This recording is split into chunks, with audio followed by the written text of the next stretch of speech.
If your morning routine still starts with doom scrolling and ends with excuses, hang tight. Today, we're flipping the script on everything from democracy to digital brotherhood to the folks hanging out there at the Coldplay concert, and even how a walk outside can reboot your brain. Coming up this morning, Friday's Morning Loop. Get started, Jimmy, right now.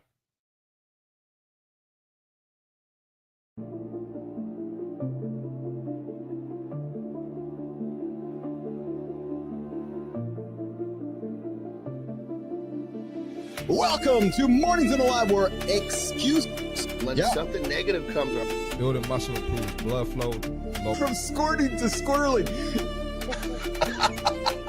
Start small, build up, and expand from there. Be entertained by fun over here. How have I slept? Has my sleep been good? That's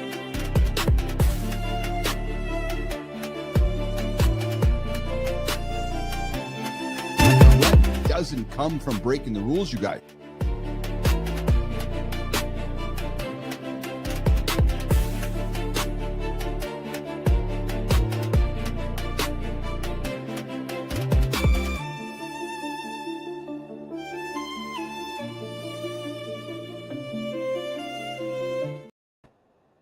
Hey, good morning. Good morning. Good morning, everybody. What is shaking?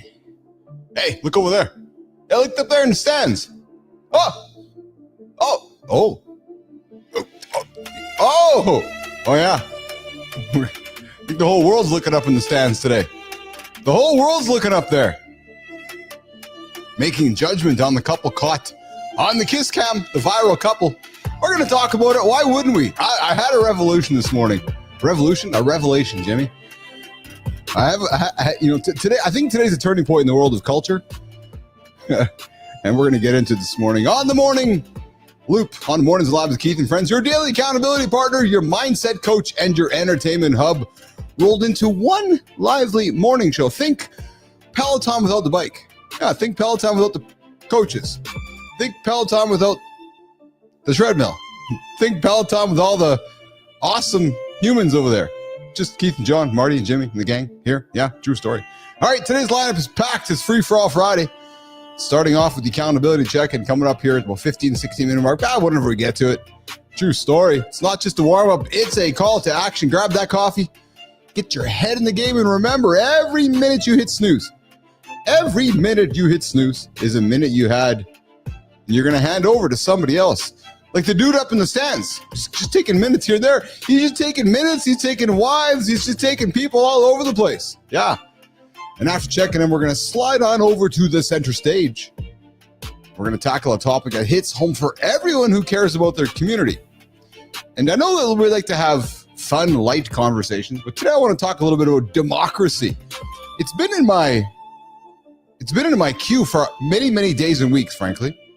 Democracy is not a one-size-fits-all solution. And I want to have the conversation, what it actually means for us, what it means for you guys, what it means for all of us listening to the show. Strip away the jargon, unpack the nuances, and show you why the blueprint for freedom maybe isn't as standard as an IKEA shelf. Then we're going to get into the deep dive on a topic that we did not do justice to a few weeks ago, which was brotherhood in the digital age. Men are lonelier than ever, isolated more than ever. So we're going to talk about, if you're tired of those superficial connections, all those ones that are like, yeah, hey, buddy, what's going on? And that's where it ends. We're going to explore how men are finding real accountability and maybe using this space, Mornings in the Lab with Keith and John and the whole gang here, as your morning place to hang out. Maybe your daily accountability partner. Maybe you want to start your day with Matt Roof, Kindness Rising, 7:30. Make positive choices. And then as the coffee kicks in, find some time to get into some mind fuel, talk cognitive performance. We're going to talk about brain boosts and so forth. And then we're going to get into hour two, and who knows what happens in hour two. Yeah, true story. All right, you can join the conversation. You absolutely can join the conversation live. 431-300-3005. Get you into the call. I invite you, Lady Drew, Holroyd, Bernard. I know you're all there. Good time. 431-300-3005. I invite you to join the conversation. Maurice Bannister, you guys there? Pick up the phone. Send me a text. McQuillan, pick up the phone. Send me a text. True story. Yes. 431-300-3005. Let's get up, get after it. Good morning, Roofy. How are you, brother? Caught some of your show this morning. Nicely done. Nicely done. Love it. Speaking of show, yes, Kindness Rising, 7:30 Eastern time, right here to kick off the big morning conversation on the big morning show platform. Mornings in the Friends. Mornings in Live with Keith and Friends. All right, Jimmy, let's keep the show rolling here. Gonna get up and get after it. Johnny must be stuck. I'm thinking Johnny must be stuck over in a situation that is not being very kind to him right now. Let me just check the horn. Yeah, no horn from Johnny. So I'm suspecting he's getting after here this morning. Hey guys, so I guess we got to throw this one on the table. Before we do that, though, I get some tunes in my ears for me and for you. It's going to sound just like this. There we go. So, hey, we wake up this morning. We go to bed yesterday. The day takes an interesting turn because of what happened Thursday night in Boston. And I got to tell you guys, it's clear to me now more than ever that the internet has become, oh man, it's the conversation today is clearly about the folks caught making out at the Coldplay concert in Boston Thursday night. It's clear. And I think what's clear to me after that situation that we need to lean as much into current events, news, and so forth on this show. Why? Because that's what the world is talking about, and that's what the world wants to talk about. If there's anything that this experience with these folks has taught me is that people want a water cooler conversation. It's true. You have to look no further than anywhere on any platform to know that the whole world is talking about what happened in Boston, except John Anderson. So we're going to bring Johnny in here in a couple moments. I wonder if he knows what's going on in Boston. But we're going to have some fun with it. And because why not? Everybody else is. And again, if there's anything I've learned, and I think one of the things we're going to pivot to is this idea of bringing current events into the conversation. Yep, people want to talk about it. It's clear after what was happening yesterday. So, Jimmy, let's bring on the big dog himself. Let's bring on John Anderson. Tell me, brother. Tell me. I got no clue what's going on in Boston, man. I love it. What is it? I know. So I just realized that we're going to be launching, and I'm being serious what I say next, because so I've learned something in the last 24 hours that the world, man, when there is a viral moment, there is a viral moment, and it is on every nook and cranny and corner of the internet, and fakery here and fakery there, and people are talking about it. So stay tuned, guys, for Mornings in the Lab, the Morning Loop, news that'll get you out of bed in the morning with Keith and John. And I'm going to put news on the table and present it to Johnny. We're going to laugh at it. And here's the one we're going to start with. So, Jimmy, let's bring up the situation in Boston. Johnny, let's show Johnny what happened. All right. Yeah. Come on. You're okay? Oh, what? Oh, look at these two. All right. Come on. You're okay? Oh, no, Jimmy, go back to the beginning of that video. Either they're having an affair or... Yeah, Johnny. Yeah, no, I was thinking, I saw that on my feed on Instagram. I'm looking at it's the same thing. Yeah. So I turned on I saw it literally, dude, crazy. That's the point. I was trying to see because I was literally when I turned on my phone, the first, the Instagram, bam, that was the first. I was trying. That's the same thing I saw. Dude, it is everywhere. Is it? It is actually everywhere. So, do you know what happened? No, tell me what happened. So the dude's married, the wife's married. I'm sorry, the dude's married, the girl's married. They went to the Coldplay concert not as a married couple. Both of their husband and wives were at home. And you can see by the way that they both turned around that they were doing something they weren't supposed to be. I just didn't know what it was, Well, you know what the funny thing is, Johnny, is had they not reacted like they reacted, nobody would give a shit. But because he ducked and she covered her face, and because Chris Martin says, "Oh, are you guys having an affair?" All of a sudden, the whole world goes, "Oh, are they having an affair?" And sure enough, they were having an affair. It's everywhere. You're not kidding me. It is everywhere, Johnny. It is everywhere. I mean, holy shit! I'm going to like TikTok. It's the first thing I see. I go to Instagram. It's the first thing I see. Holy shit, brother! You're not kidding. This is actually really great. And it's actually great. It's actually great it's happening today because there's a moment happening here culturally with this. Like it has taken over every social platform: LinkedIn, Instagram, TikTok, X, and I would be remiss if I didn't put it onto our show today, because if we're going to have a show that's relevant and we're going to have a show that we want people to come and join the conversation with, then these are the things we have to talk about. And you know what? That's my point. I'm blown away by this event, which means nothing. It's almost like we're at fucking war. Yes. I mean, I'm going to the every app I open, it is fucking there. So here's how I'm going to spin this. Funny, this is like a telltale of our society. Holy shit. Yes. Oh my God, dude. Oh, so are these people important, or they just got themselves in trouble? That's what the hick is. That's what it is. It's not like they're fucking governors that are seeing, they're just people, right? As simple as he's the CEO of a company. She is his HR person. So he hired her as her chief of AR. I'm sorry, HR.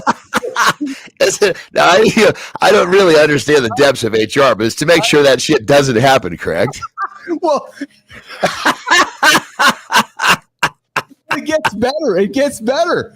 The girl that's with them is the HR assistant. Oh, fuck. So... Dude, I can't believe this. I can't believe how our society is going so bananas over this. Jimmy, when Roofy's ready, bring Roofy up here to join the conversation. But Johnny, I'm going to tell you, man, and the nutty little son of a bitch has something for you, because this cultural moment tells me one thing that we are doing right and we're going to continue to do. People want to talk about these things. And as you can see, hey, Maddie, what's going on, brother? Maddie Roof's joining us, Kindness Rising guy, joining us on the show here on Free for All Friday. Wow. What this shows me, John, is that as we move into next month and keep tweaking this show, I'm going to put current events on the first 20-30 minutes of the show because people want to talk. Yeah, and this I got a little. Sorry, Maddie. And this event got a little audio issue. I'm going to try to repair. I'm going to jump out, come back. Sounds good, Maddie. This event, Johnny, just shows that humans want to have a water cooler conversation. Dude, when I was, I'm getting on, I can hear what you're saying, right? Yes. And I'm thinking that, it's another fucking bombing at the Boston Marathon or something like that. Yeah.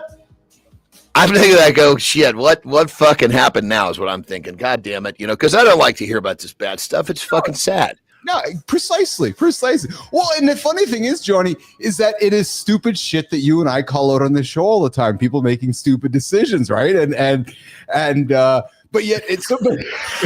I know. But it doesn't get any sweeter that he's a CEO and he hired her for HR and her assistant's in on it. I mean, does it get any? You couldn't fuck it. This is like a movie script. Oh. If her mom was there, would have been the only better thing. And Johnny, maybe she was. Yeah. But you know what this also proves? And I have some fun with you with this one. This also proves that Bigfoot isn't real. And you're like, Keith, how are you connecting Bigfoot to the Boston situation? Well, because here's great proof. There is cameras everywhere documenting every second on the planet. So yeah. I mean, now when you say that, dude, I'm surprised. These are smart people. How the fuck did they think? Why didn't they sit they were standing in that, looks like they're in a skybox. Yes. They should have been sitting at that table holding hands where nobody could see it. No, you know what that is, Johnny? I think you'll agree with me. That's called arrogance. That's arrogance. Yeah. That's just strip away. That's arrogant. That's a dude there who's like, oh, I know. I think he's got the world by the balls until the world's got him by the balls. Yes. Because I was that guy. And I don't mean I was that guy in the affair situation. That's not what I'm suggesting. But I was the guy with some arrogance like that, whereas I felt untouchable and I felt like nobody can get a hold of me. And I felt like I had the fucking world by the balls. And I felt like I could do whatever I want because I was the CEO of my company and I can do this and that. And that's a great example, is that arrogance on display got him caught. And dude, this thing is spreading. I mean, literally, Yes. I said I don't scroll, but I'm scrolling for the show. Yes. It's people are posting more of it as we speak, as they wake up.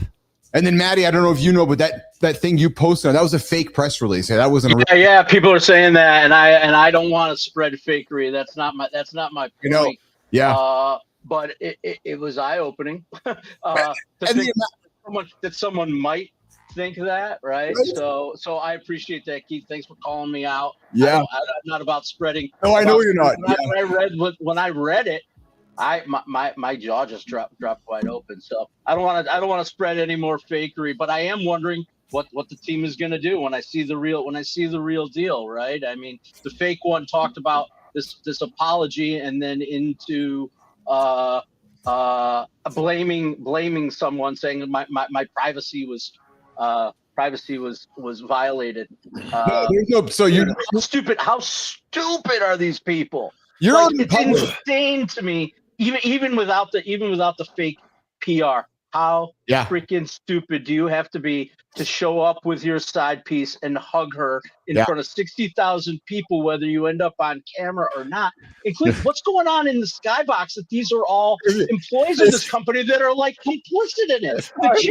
The HR girl on the side, like, what the fuck are these people doing? We've got a role reversal, because I don't normally do the research, but I'm having fun doing a little research right now. They made a fucking meme coin out of this thing already. Yes. There's a fucking coin, and this guy's it's a picture of their faces right at the top of it. Yes. Fuck. Oh my god, dude. What I love most of all of it, when I trust me, I got sucked in on LinkedIn. What I love is the number of people that are like, what's more embarrassing, being caught on the kiss cam or the fact that it was at a Coldplay concert? What's up, Ace? I see you there. Ace MMA joining the conversation here on Mornings Alive with Keith and Friends. Hey, Ace, I invite you to subscribe to the channel, like the channel, even give us a call. You're joining Free For All Friday. You're hanging out with Keith and John and Matt Roof here on Mornings Alive with Keith and John, getting after every single day the morning show for men and women. We're talking what happened in Boston 2 nights ago. And unbelievable, dude. Maddie, I'm looking at you with what I'm going to say next, pal. I was because I was preparing for the show today and preparing for next week's shows. And as I was looking for content, doing research yesterday, inundated with the event. And I went to bed last night, woke up this morning, Matt, and trying to piece together what it means for us as we're building our business here. You know what it means for us, Matt? Is it's clear more than ever that people want to have a conversation. Yep. Look at this morning. Look at the world, the entire fucking world. The entire world is talking about these two folks in Boston. Absolutely. So I wonder, I actually, this is a thought that came across my mind, which is how many organizations people might now stage something so that they can get the attention, right? Oh, interesting. So you talk the copycats. It always happens. The copycats, right? Baby. Yeah. It's good point, Maddie. Good point. but so you talked about the fact that I posted the fake press release, and I apologize to the world for doing that, because that's not what I'm all about. But let me tell you something. I posted that at 10:30 last night Eastern time. I woke up at 5:30 this morning Eastern time. I went viral with it. It's basically what it comes. The number of people that are chiming in, faces I know, faces I don't, with my comments. I almost feel a responsibility to go back and say I posted something fake. Yeah. Because the number of people that are interacting with this, as John said, you cannot go anywhere. This morning on my show, I did the LinkedIn scroll thing, right? Just because we talked about doing it, and I just kept scrolling. It was like these people. Every other post was these people. And I agree. People want a water cooler conversation, right? People want to talk about that shit. Yeah. 4K. No, that's funny, man. Hey, Ace, yes, you can ask some quick advice. Please throw your question out there. Kaylin Johnson has a question for Johnny. What's the smoke, brother? Question for Johnny here coming from the community. What's the smoke, brother? This is my favorite. This is actually second favorite.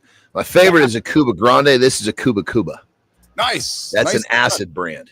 Nicely done. We got a question from the community, guys. I like a girl in my office. She's beautiful.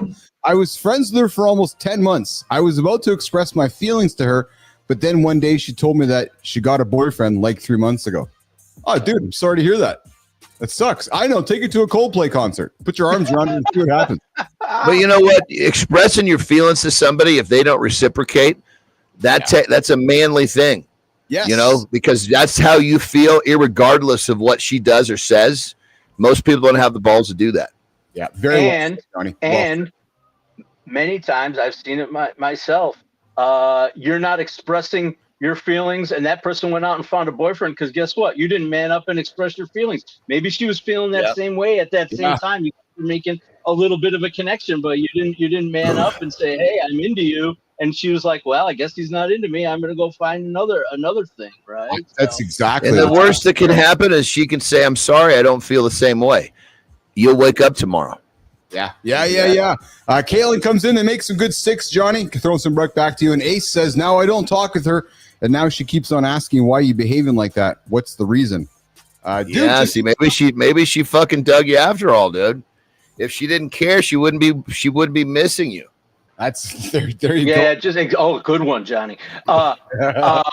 I say just be honest with her and tell her why you're acting different, right? Like, just 100%, Maddie. So, you know, 3 months ago, before you found this boyfriend, I wish that I would have told you that I wanted to take you to a movie.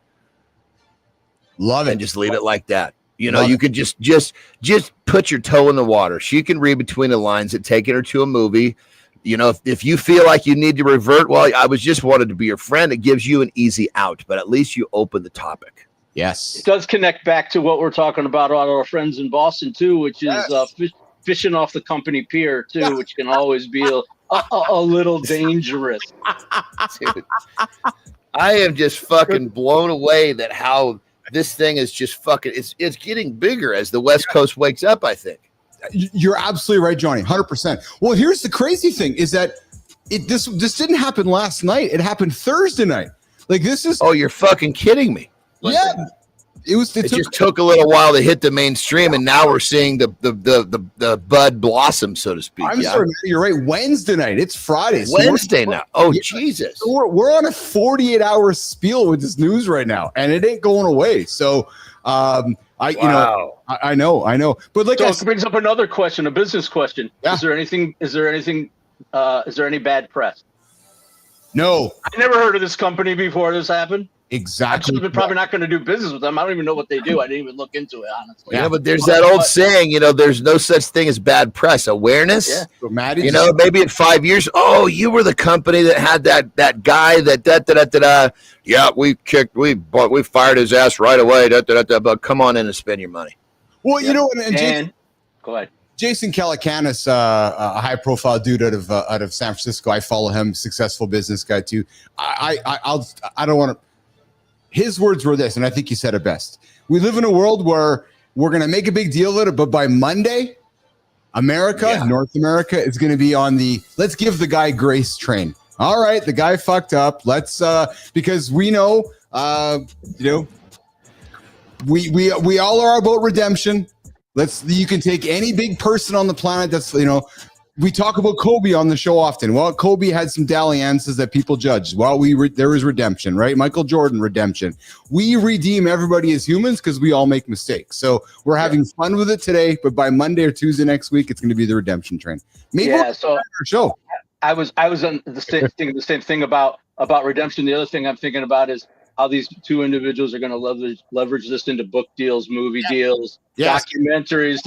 There'll be at least a 30-minute show on Netflix on it in the next month. Yes. Whatever the case may be, someone will find a way to monetize. But you got to parlay that. You got to parlay that 48 hours into something, because when you're hot, you're hot, and when you're not, you're not, and it happens fucking fast. So you have to somehow. You can't just get to the top of the news feeds and expect you're going to stay there.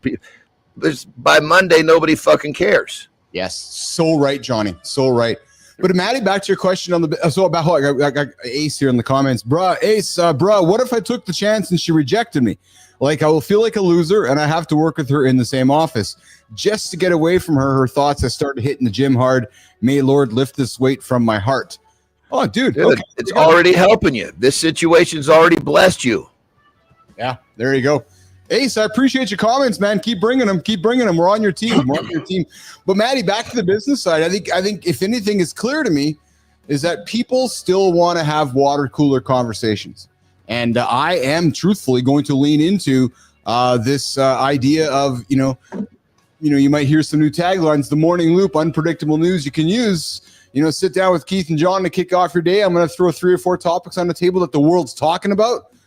And here's the thing, because ChatGPT OpenAI had a huge announcement yesterday that if folks weren't caught fucking around in Boston, the whole world would have been talking about today. But nobody's talking about it because everybody's worrying about the guy who had his caught with his dick hanging out of his pants. So yeah, exactly. And so that's the signal noise thing, yes. Right? In marketing. Yes. And ChatGPT probably took a hit, right? It's like, well, it's old school, right? Newspaper, what's above the line, what's below the line. This story is clearly above the line, above the fold today. You know who's the happiest guy right now waking up is Donald Trump, because nobody's questioning about the Epstein files. Nobody's talking about what's happening. Distraction. It's exactly. Nobody's talking about his veins in his leg that are popping out because everybody's paying attention. Here's a conspiracy theory. Maybe this guy is fucking 78 years old, for God's sake. Leave the man alone. Fucking veins popping out. Jesus Christ. Look at your fat self in the mirror before you start busting somebody else up. God, do people really say that dumb shit?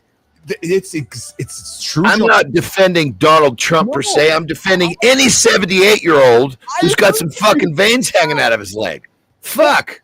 God damn it. I'm going to say it's fucking politics. So while Biden was there, you had the Republicans attacking the acuity of Biden. Now that Trump is there, you got the Democrats attacking the acuity of Trump. But it's just what it is. It's just what it is.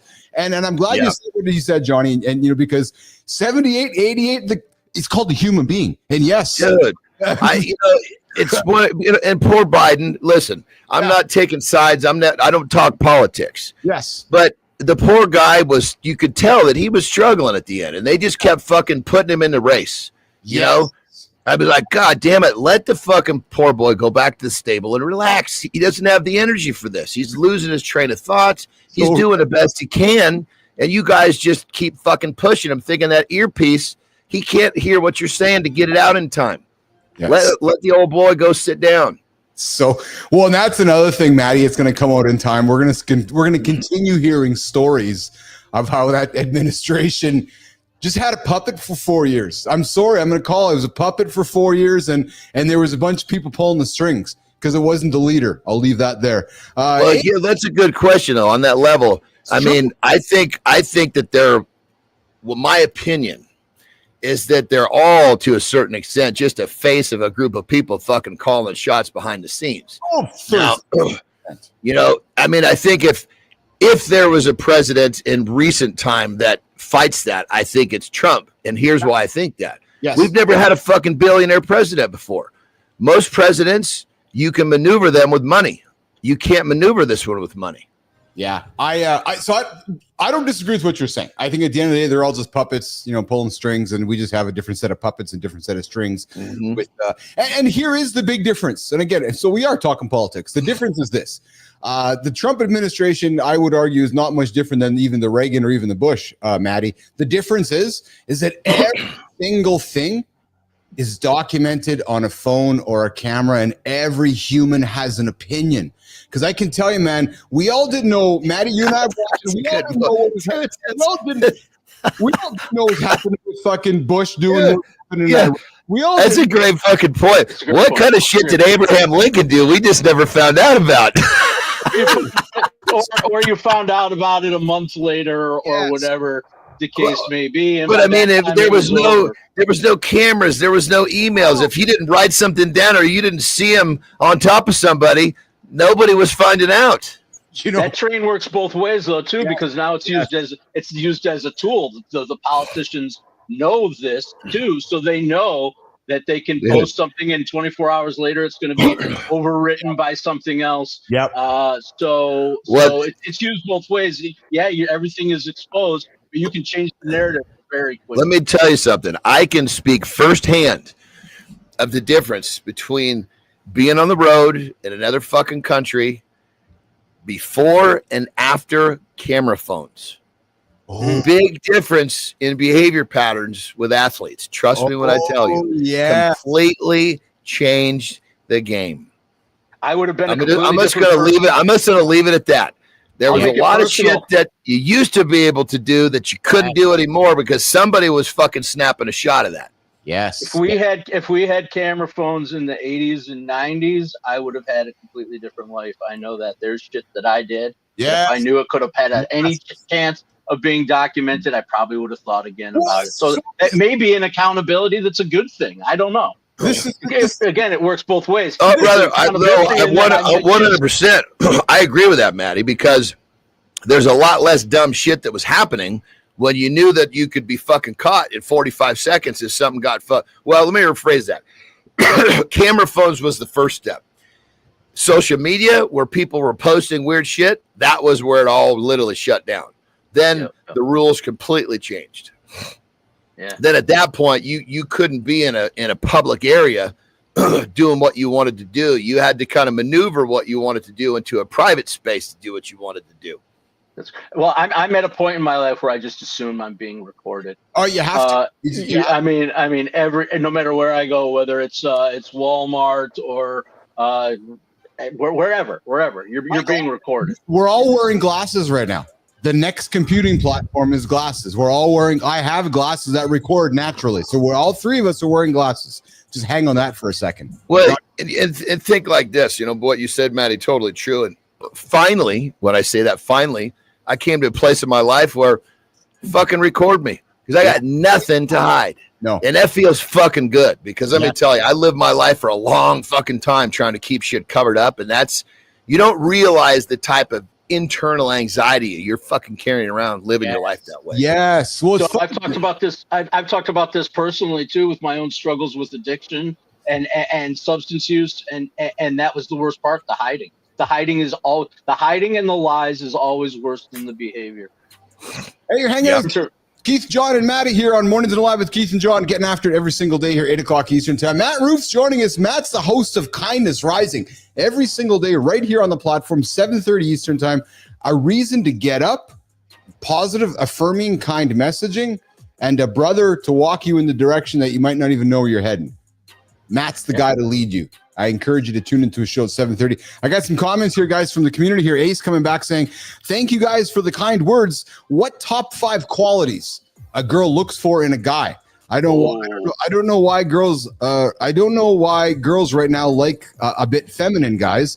And then Just a Guest comes in and says, what? Girth, mental and physical toughness. Ace Mama comes back with wallet, 23 and doing good, height 5'8", not strong mentally, pretty good physically. 5'8" is a good enough height. Yeah, there we go. Conversation happening in the community. I think the answer to that question is you don't fucking worry about what women want. You just be the baddest version of you. Yes. And when you have that confidence, that's what they want. They want confidence, and that comes from you owning you. Great advice, Johnny. Great advice. Matty, comment on that too, brother? Yeah, no, I have to agree with John 100%, is that we all have great things about ourselves. We all have things that aren't great, but when you can lean into those great things that you know about yourself and you bring it with confidence, you'll attract what you're meant to attract. Well, I'm just looking at the comments, guys, and I think that I think that Just a Guest might be describing me. So wallet, yeah. Height, yeah, I got good height. Girth, yeah, I got some good girth down there, boys. I got some good mental and physical toughness. So there you go. Just send your crew my way. Although I am taken by a lovely woman who I'm madly in love with. So that might have something to do with. Hey, guys, speaking of the question is the girth a pile of kittens or is it or what? I was waiting for that, Roofy. So here's something for you guys. George Clooney and real quick before you shift gears, I just want to give you a compliment, brother. You are the most badass little nutty son of a bitch that I know. Thanks, pal. I appreciate it. And I mean that when I say nutty son of a bitch, that's a compliment because you will own you. You own you, baby. You know. I know you. And you are a fucking badass because you do whatever the fuck you want. It's true. What else defines a badass? Does whatever the fuck he wants to do.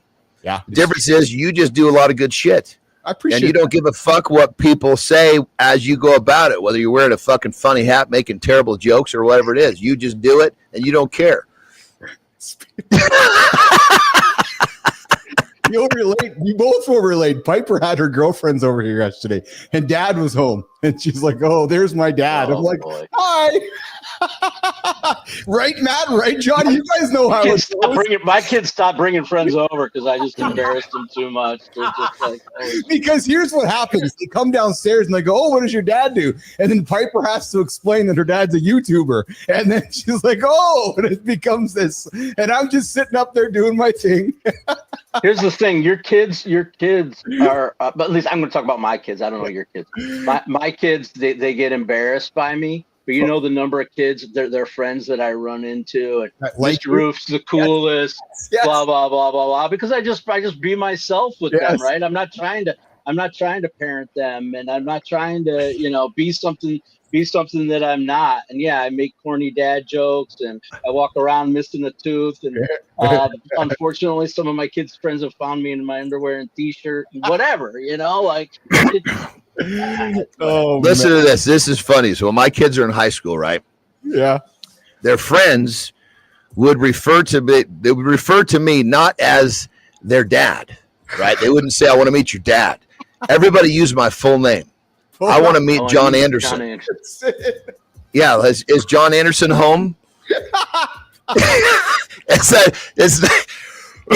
were like, "It's so fucking weird. We've never heard anybody refer to you as our dad." Funny about that is that, Maddie, it's not like he's Madonna or Prince, like a one-namer. He's a two-namer. It's like, no, I don't want to meet John. I want to meet John Anderson. Oh, I mean, once you become a one-namer, you've become bigger than what you do. Well, but I would argue that John Anderson's a one-namer because John is not spelled John and Anderson is not spelled Anderson. I don't think these fucking kids had a clue how my name was spelled. They just wanted to meet John Anderson.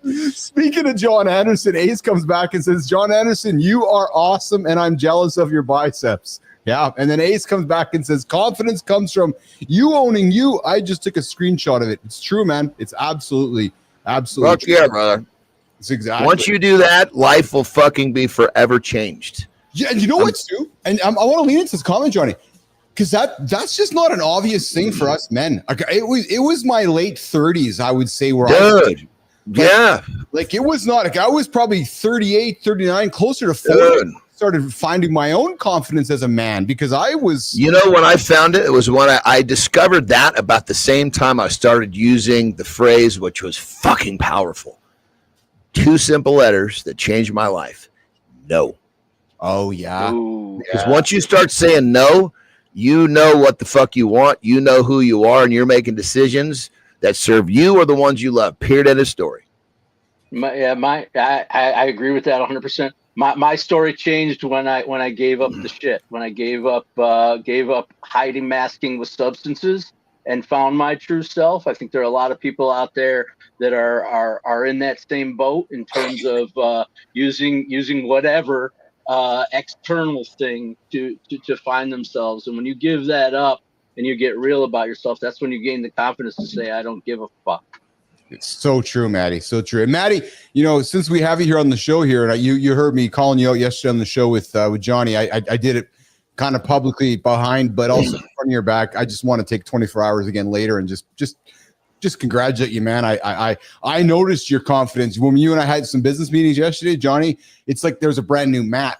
It's like what Matt went through the day before. He needed to go through it to continue to go through his journey. And even I saw your show again this morning, Matt. Like it's almost like that had to happen to you for today to happen. If that makes sense. I agree 100%. I lean into everything that happens to me, and I lean into it with honesty. So when the shit happens, you embrace it. Having a platform here has helped me. So I appreciate you, Keith, for giving me this opportunity. And yeah, I feel it. I feel it when I show up in the morning. I feel it when I show up with my family, being able to say I fucked up, but I'm not going to do it again.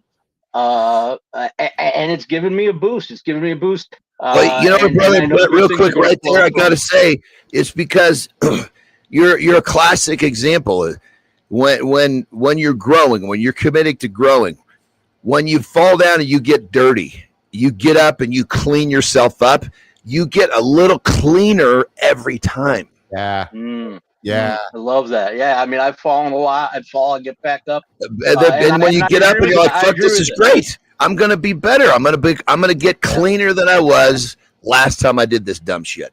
Yeah, well, here's what I always say, which is life doesn't go like this, right? It goes like this, it goes like this. But as long as we keep going up, The trend, baby. eventually it's the trend. It's not the single act, right? Yeah, I agree.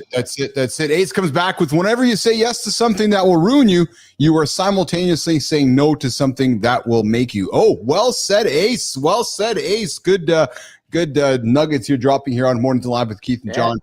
And Matt Roof here getting after. So here, listen, Jimmy, let's do this. I think Johnny probably is squirming. So let's walk Johnny out to the restroom. And then, guys, let's have a conversation. It's something a little heavy, but also we can make it light. Let's talk about democracy. What if I told you democracy means one thing where we live in North America and something total, and we know this, but until we kind of talk about it, I sometimes wonder if we really know about it, Matt. Where democracy means something completely different in China, Kenya, or even Turkey, because they call themselves democratic countries, but yet not how you and I have grown up with democracy. And yet when we as democratic Westerns go, okay, you guys should do it this way, they're like, the fuck, man? No. You know what I mean? So I thought we could have an interesting conversation around democracy and why it's different for everyone. So we'll do that one. And then we'll continue the chat. And on the show, we're talking some brotherhood in the digital age, finding tribes in the digital age. And again, what's happened in the last 24 hours with that Coldplay thing, people want a place to start to talk, right? So I think we can continue giving that platform, which is a place to talk and get after it. So Jimmy, as you can see, we're doing a free-for-all Friday here today.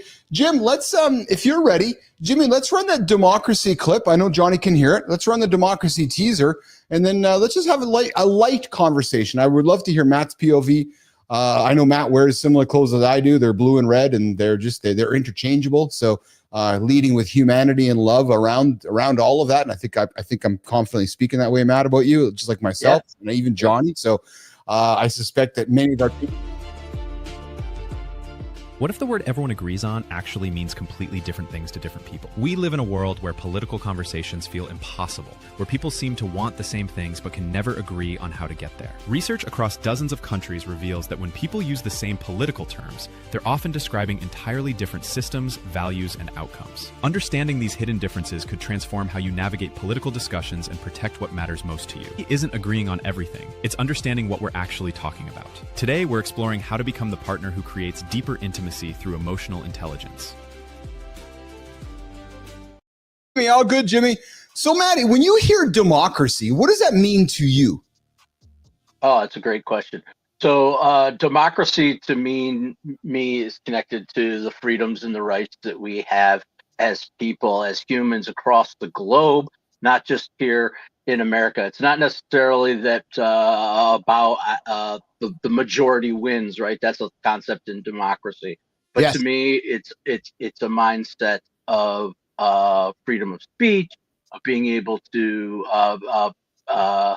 freedom without fear, to live without fear. So that's to me that's about freedom. Democracy is freedom. I guess that's probably about the most I can offer right now. I find freedom an interesting term, though, Matt, and I know Johnny can hear us, so as he's coming out of the restroom, he'll jump into the conversation here.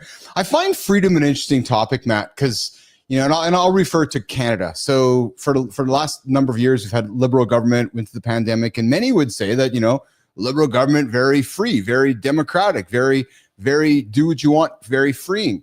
Yet, there seems to be a rule here, a rule there, a rule here, a rule everywhere.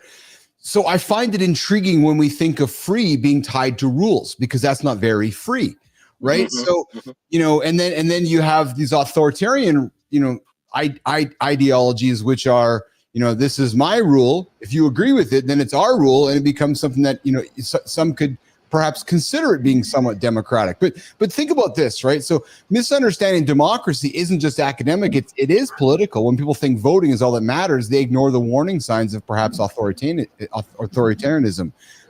John, when you hear the word democracy as a human, as a man, what does that word mean to you? I mean, and I'm not sure. The first thing that comes to my mind is that we're losing ours. Yeah. Because if you really break it down, some of the like the foundations have been cracked with some of the shit that's gone on. Yes. And so, you know, it's kind of like, I don't know. I mean, if you go back to some of the early leaders, some of the early presidents, they predicted what was going to happen. Yes. So and it's happening.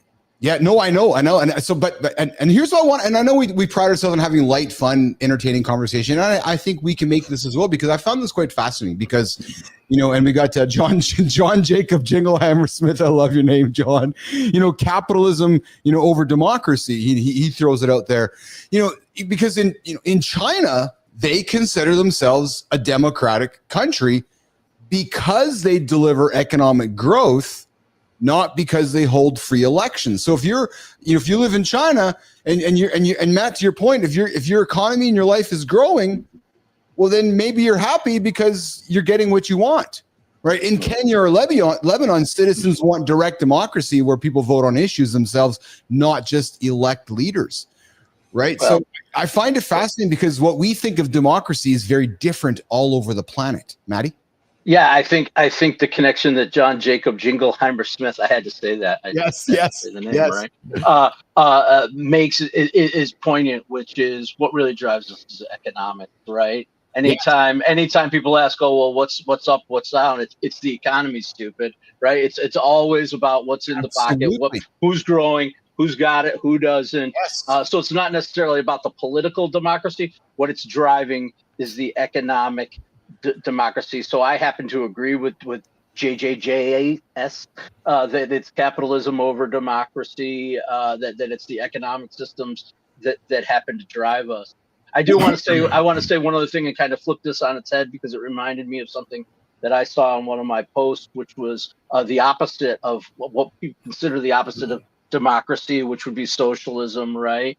And authoritarianism. Well, authoritarianism is the opposite of democracy. I want to talk about socialism for a second, because that's what this was related to, which was, I think it's all about where you are in time and where that definition changes over time. And the point that this person made that I saw, which was socialism to us, Gen X, boomers, socialism was Nazism, it was fascism, those kind of things.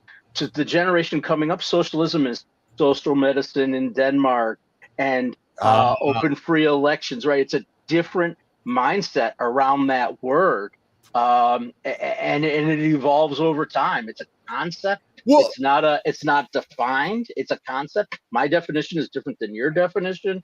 And people who've lived through different times see it differently. We grew up with the anti Soviet Union rhetoric and the anti-Germany rhetoric, but people who are the kids who are growing up now are inundated with messages about the positivity of social medicine, of those kind of things. So one difference.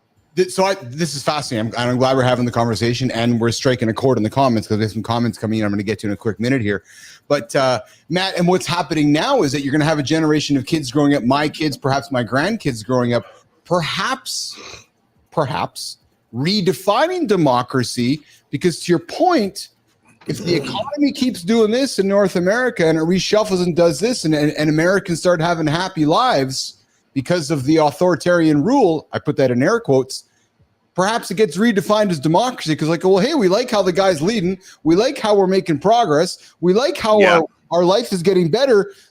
It all of a sudden starts to become a Chinese democracy where... Well, totally. I mean, they've actually talked about China being a model. Yes, exactly correct. It's exactly right, John. You go into the comments here, you go to John Jingleheimer Smith saying, I was saying if cap is greater than democracy, what does that equal? But I think, Matt, you said it best. If people are happy economically, nobody's bitching, right? And that's what, so if you got more money in your bank account, if you're paying less taxes, if your quality of life is happier, okay, so maybe you have the National Guard on the corner, but you can pay your bills. You got to have... Dude, the fucking COVID was just a big fucking test. Exactly, Johnny. Yep. I mean, everybody gets some money, go home. Yep. Nobody was fucking arguing. Yep. At least the 87+%. Yes. You know, the 13% were like, fuck this shit. I'm going to fucking go somewhere where I can do what I want to do. Yeah, exactly. We got Global coming in saying the majority voted for capitalism when Constitution was written. Yes. Democracy allows voting for a tyrant to moderate the rule of law. That's interesting. Yeah, that's fascinating. And then Global comes back and says, democracy allows for social programs or not. Yes. Yeah, you're absolutely right. Go ahead, Maddie. It becomes about the haves and the have-nots, right? And the shift of the total pie, so to speak, right? Who's got the bigger piece of the pie? So what I see happening and that I don't like is that shift to the rich getting richer, so to speak. But at the same time, if the rest of us are growing in that, how can we fight against it? Yes. Yeah. And there's no right or wrong answer. I found this. I found it in the Atlantic. I read vociferously. I love to learn. I'm curious. And I never thought about democracy the way that I did until I read this article, because to me, democracy, I grew up with it being one thing, probably like yourself, John, because we're all the same age here, right? So you start leaning into it going, wait a minute. And Johnny said it best, like, well, yeah, because China might be the model, right? Because they run the country like a business.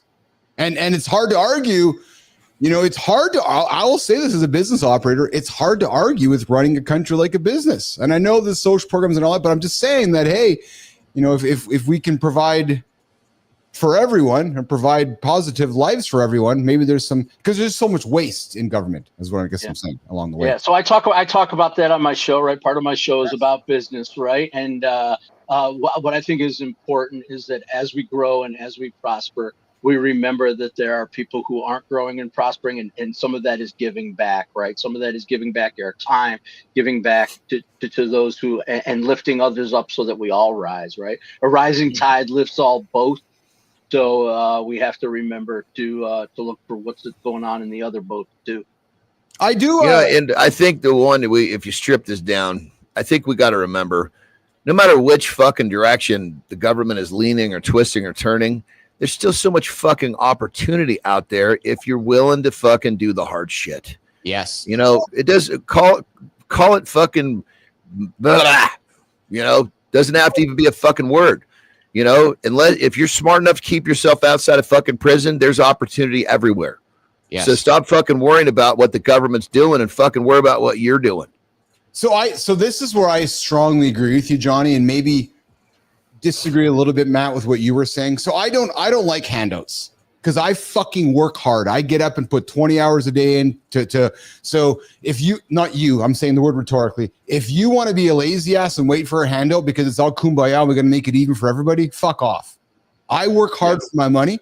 And don't go. So I'll show you how to work. Show up in the morning, fucking gym with me, get after it, but don't ask for fucking handouts. It drove me nuts during the pandemic. I would joke with Maurice every 2 weeks because I go, oh, what's that sound? Oh, it's the fucking liberal printing presses printing more money to hand out to everybody because they're fucking lazy and they don't want to go to work because they just want to collect the paycheck. To Johnny's point, there's so much opportunity. Get up, get to fucking work, and put your hand in your pocket. Yeah, don't get me wrong. I'm not talking about handouts. I'm not talking about people who don't want to do the work. I'm talking about opportunities. Not all people have the same opportunities. Yes. So if we offer them those opportunities and they choose not to take them, I don't want to give it. I don't want to just give it to them so that they don't have to take the opportunity. I'm talking about using our power and our privilege to present opportunities for people to step up. Yes. But if you are always prepared and always ready, those opportunities will find you. I agree. Yeah, I agree. Speaking of prison, guys, sorry, I got to bring it up. So the United States government is going to reopen Alcatraz. Maddie, Johnny, just up the road. Private? Is it a private deal or is it by the government? Because most people don't know prisons are fucking privately run, just like hospitals. Corporations. Yeah. So institutional corporations. Yeah. So the reality is that the feds, the Trump administration, want to I'll use the word reimagine. That's Uncle Keith's word this morning. They want to reimagine and reopen Alcatraz, Johnny, so that they can put America's toughest criminals back on the rock out in Alcatraz in San Francisco Bay. And I'm telling you, because the administration was there yesterday touring the island, like, oh yeah, we think we can bring it back to life. I find it humorous, right? Because So Sean, they're going to have to make another movie, and Sean Connery's going to have to escape a second time. Is that what's going to have to happen? Here's another movie. Liam Neeson's doing what the hell is that? Oh, did we talk to this Naked Gun? So that's going to be fun. Oh yeah, that's going to be good. Yeah. So about Alcatraz. Yes. First of all, the reason why it shut down wasn't because it was wrong or it was the wrong place. It was not economically viable. Yes. It was too difficult to run financially. I've actually too been difficult there. to run financially, and it's going to remain too difficult to run financially. So Yes. what this is it's the same stuff we were talking It's a about. stunt. It's PR. It's a stunt. It's PR, right? What's really happening is Alligator Alcatraz, which is them taking shipping containers and turning them into prisons, and that's what's really happening because it's cheap and it's easy to do. Not opening up the rock. That's just a symbol. I've been to Alcatraz before. I took when I was I can't remember how old I was. Somewhere in my teens. The And it was a fucking trippy place, man. Yeah, I bet. Yeah. I'd love to get in there. I'd love to get in there. The only prison that I've ever been in is the prison of my heart. No, I'm just kidding. The only prison that I've ever been in actually is the Northern Penitentiary in Philadelphia. They give tours of that. That was a pretty mind-opening experience in terms of the way the prison industrial complex has grown and the science behind prisons. It's fascinating. Johnny, when we went to fucking Alcatraz, you basically part of the drill was everybody fucking went into the cell, not with who you're with, right? Oh. The fucking all of a sudden, all those fuckers closed with that big fucking sound, and then you had to sit there for a couple minutes. Talk about a different fucking perspective, seeing life from behind the bars, baby. Yeah. Oh yeah. Johnny, Maddie's not ready to share his journey of prison yet, so that'll be in 3 months. So tune in. There's a difference between jail and prison. I just want to make that clear. Tune in October 24th to Matt on Kindness Rising, where he reveals his prison journey. Back to the comments. Don't drop the soap. That's anyway, speaking of prison, we got Global coming in with the cost of an inland prison would be cheaper. Well, that's the truth. That's why these boys are so correct, where this is just a bunch of song and noise and to pull attention. Well, and here's the other thing too, right? We got the Epstein stuff still all over there with the Trump administration. So if we can create a bunch of noise over there, we can move some stuff over here. And then does a list exist? Yeah, exactly. And then John Jacob Jingleheimer Smith comes in and says, "I graduated at trade school today." Yes. Oh yes, I got it. Dude, I gotta know, is this a real name or is this a handle? No, I think so. John Jacob Jingleheimer Smith has changed his name a few times. So John Jacob, congratulations. I graduated a trade school today that was given to me on the grant. I'm 44 and it's the only opportunity I've ever been given. I value that and I'll make the most of it. John, that is Good fucking for you, brother. awesome, man. And that's what I'm talking about. I'm talking about giving opportunities to people like John Jacob Jingleheimer Smith stepping up to them. I love trade school. That's something that, I went to college and I have a master's degree and I'm still paying for it and not necessarily getting all the benefit for it. I think more people need to be looking into the trades. It's what's going to separate us, right? The use of AI and other technologies, the executives of the world are going to go away, but we're always going to need plumbers. We're always going to need electricians. So go for it, John Jacob, and you're going to make a life here for yourself, dude. It's awesome. Sorry, send him a wife a text. Good morning, guys. Good morning. Just sending my beautiful wife a text. Just want to tell her I loved her. Yeah, just right there. I just seriously, I was paused and I was like, I'm sending my I love you. That's what I said. Just right after I do that every morning about 3:30. I send my wife, my mom, and my 3 beautiful daughters a text. No expectation of return. And I tell them all that. If you think that I'm expecting something back, it's not what it's about. I thought it was a Friday night setup for life expectancy work. Well, actually, truthfully, it was not "I love you." No, but honestly, it was actually "I want you" instead of "I love you." I did say "I want you." Yeah, that's exactly what I said. I'm feeling love for my wife this morning. True story. Hey, you're hanging out with Keith, John, Matt. We're going into hour 2 here on Mornings Alive with Keith and John every single day, 8 o'clock Eastern time. Jimmy's put the phone number up, 431-300-3005. You guys can join the conversation. Give us a live phone call. We'll take the call. It actually rings right here into the lab. Send us a text. We'll take the text. We'll have your text conversation on the call, or you can leave me a voicemail. So I encourage you guys, enjoying the conversation, 431-300-3005. All right, going into hour 2, just doing a time check with Maddie. Maddie, Rufy, are you hanging on for a while, pal? Can you stick around? I can chill for a little bit. Yeah, definitely. Good. Let's talk about brother. It's Johnny. How's your bladder doing, pal? My what? How's your bladder doing this morning, buddy? I'm good. It's a non-training day, so I'm not crushing water quite so hard. Good. Well, then let's talk about brotherhood. I think I'll make it for 29 more minutes. Good. I want to talk about brotherhood in the digital age. Jimmy, I know you got a clip there, and before you cut me off, Jimmy, I want to just set it up with Johnny and Matt. Because I want to bring it back to what we're doing here on the show. I think that, and again, it's clear even in the last 48 hours with the event happening in Boston, I'm going to bring it back to that as well. People want to talk. People want to communicate. People want to have water cooler conversation. But we also know, guys, men are more lonelier, have less connections, have less spaces to go hang out than ever before, right? You go to X and you might get caught up in a bunch of negative crap that you don't want to be a part of. Not judging it. I spend a lot of time on X myself. You go to Instagram, you might be bombarded with certain things. You go to different platforms, you get different things. So Jimmy, let's run the clip about digital brotherhood in the digital age and how to find your tribe online. And then what I want to do, guys, is just kind of go around the table. Matt, get some perspective from you, Johnny, from you, with closing it up with inviting everybody on the segment. Here is the tribe to start your day, to hang out with Keith and John daily. More importantly, Matt kicks it off at 7:30 daily. So really what we've created is the digital tribe for men and women to get their day every single day. And John, looking at you, brother, nobody can ever fucking doubt that we're not going to be here tomorrow, because Keith started this show March 11, 2024. I met John in June of last year. And since then, we have been here every single day, except for weekends. Even weekends you can find us. But my point is this: if you're looking for consistent, reliable, accountable humans in conversation, this is the platform. This is your digital brotherhood. Jimmy, let's run the clip. One of the strongest brotherhoods in history are being forged right now between men who've never met face to face. Despite hundreds of online contacts, you lack that deep brotherhood accountability that drives real transformation and growth. Harvard's 80-year study proves relationships determine happiness more than wealth or success, with digital accountability partners achieving 67% higher goal success rates. Write your brotherhood value statement today. Join one purpose-driven community. Commit to vulnerable, consistent engagement for 90 days. Your tribe isn't limited by geography, it's defined by intention. Start building authentic digital brotherhood now. Let's talk about digital brotherhood in today's world.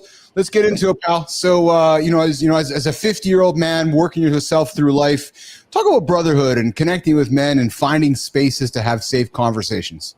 Yeah, so I know I've been through a lot of them in my life. I've been through a number of places, both physically and digitally, to find a group of guys. We find our core tribe, right, in our people. And I feel like there's enough of them out there that you can find one. I found one here, and I'm not looking back from this one. I think the key is finding people that are aligned with you. I thought for a long time there weren't people who were aligned with the way I see the world and understand it. And what's beautiful about these platforms, and particularly the Mornings in the Lab platform, is that there are people, and we're ready to show up every day and bring our best selves, and the power and the strength that we get from each other, that I'm getting from you, John, that I'm getting from you, Keith, every day has been nothing but life-changing for me. So I don't know if that's what you were looking for from me, but that's what I'm feeling. So there are a lot of communities out there, and yet despite that, there are so many people out there that feel lonely. You talk about the epidemic of loneliness.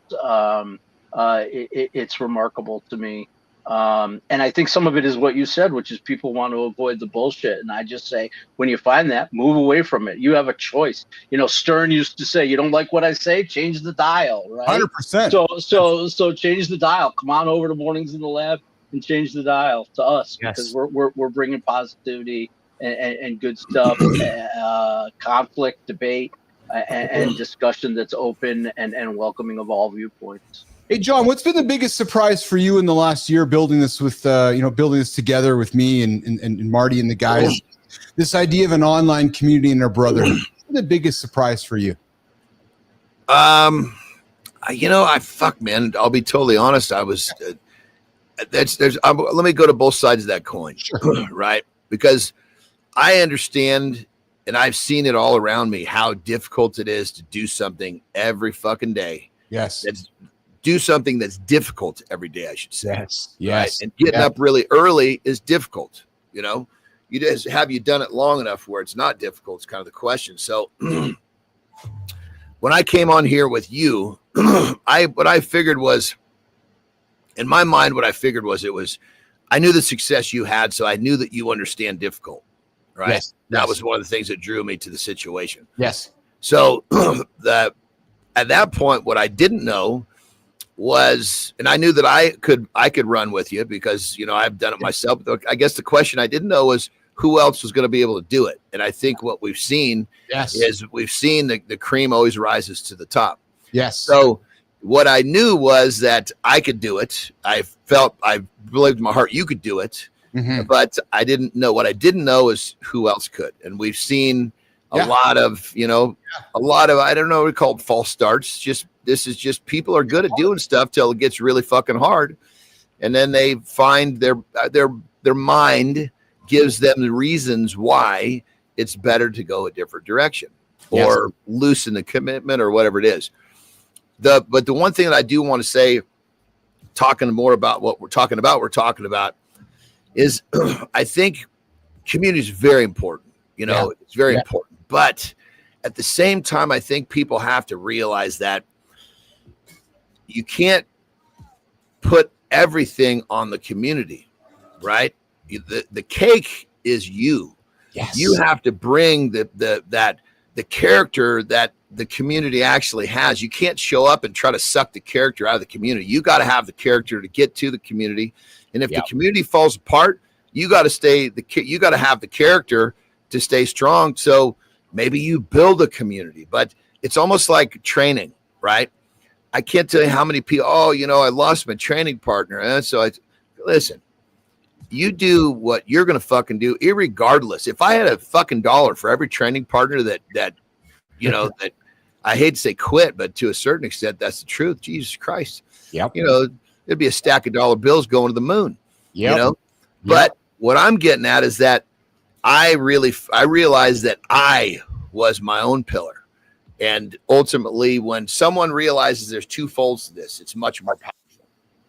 And you can't just stack everything on your community or your supports. You have to realize there's going to have to be times you're going to have to stand fucking proud and tall yourself with nobody else around.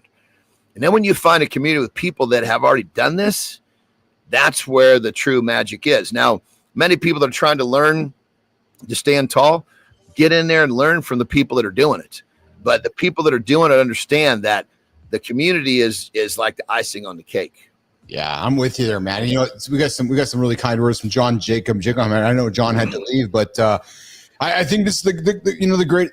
What I like about his comment is that it fits well into what we're building here. This show never feels like I'm in a motivational speech class.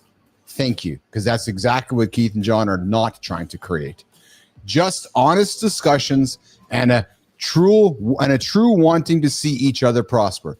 And that's exactly it. And I know that's what Bernard B. Drive talks about, and even Lady Drew when I get comments from them, which is that there's this legitimate sense in our community. And who was I talking to? I think it was Bernard, which was, and I think Johnny, even you, I think traditionally men don't like to see other men succeed because our ego gets in the way. We get jealous. But hold on. That's the 87+%. Exactly. The world is split into two clubs. Yes. There's the people who don't like their lives. That's the 87+. And then there's the 13-ish because we don't really know what that exact number is. So if it's 87, it's 13. The 13% want to see you succeed. They will pick you up and tell you to go do it again.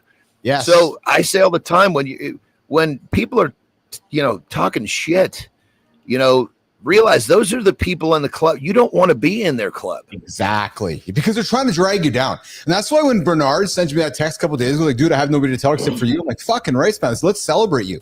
I love celebrating others. I could not get on the show quick enough yesterday, Matt, to celebrate your courage. Ask Johnny. I was like, I got to talk about Matt. Yeah, I appreciate that. So what I think of, sorry, Keith. No, go ahead, Matt. Go ahead. Over jump you. But what I think about is competition, right? We grow up in this. You got to beat the other guy. You got to beat the other guy. Trust me, I love to compete. I love putting a little something on the line and making it, making it fun. It's fun for me. But I'll tell you what, I go out on the golf course and I play golf and I might lose a hole, but I see my buddy hit a good shot. I'm like, I want to do that. And I want to celebrate him doing that. There's nothing I would like more. I hit a hole in one once in my life. And the greatest joy for me in that was watching my buddies celebrate me and giving me hugs and whatever. I loved it. It was great for me. But for me to be able to celebrate each other's success is much greater than celebrating my own success. I don't golf much, right? But I have seen 3 fucking hole-in-ones in my limited golf exposure. And, dude, it is nothing but fucking yelling and screaming and high fives. Everybody goes nuts, and the guy that's like, shit, I wanted to do that. That guy's not I'm not fucking playing golf with that guy. I know. I mean, those are the people that I don't invest time with. Exactly. I'll share a personal journey, and then Johnny, I'll look to you to maybe experience something similar. When I was going on my journey of building and then selling and putting some money in the bank, the dudes in my circles and the dudes around me were just fucking doing whatever they could to knock me down.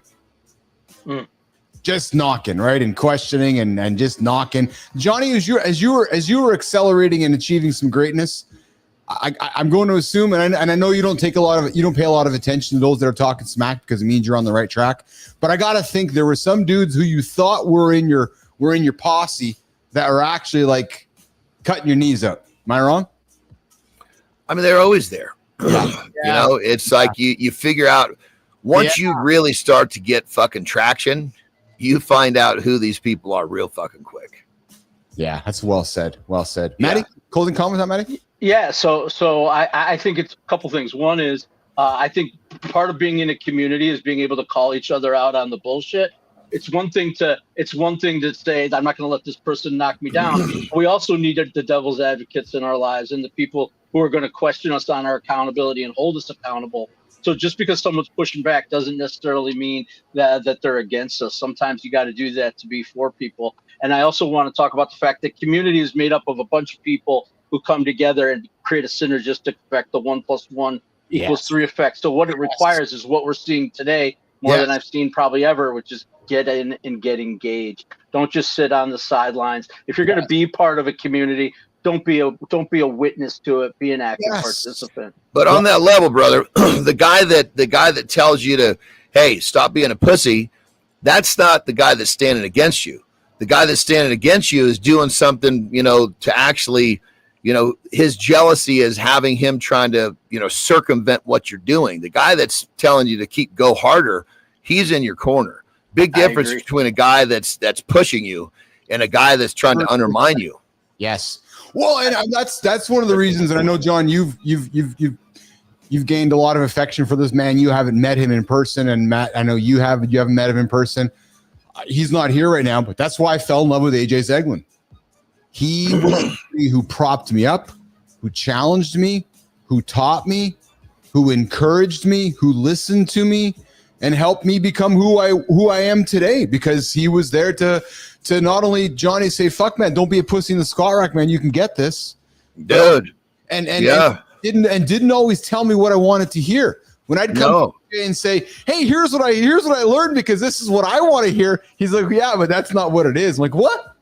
Because and that's important. I mean, I spend more time with Terry than any other human being. We're together all the time. We don't go anywhere without each other unless there's some sort of an emergency. Yeah. And I was a long time ago. I said, and very, very first, she was a little hard to get past that. But I said, look, I need you to call me out on my own shit if you see it. You just straight up call me a pussy.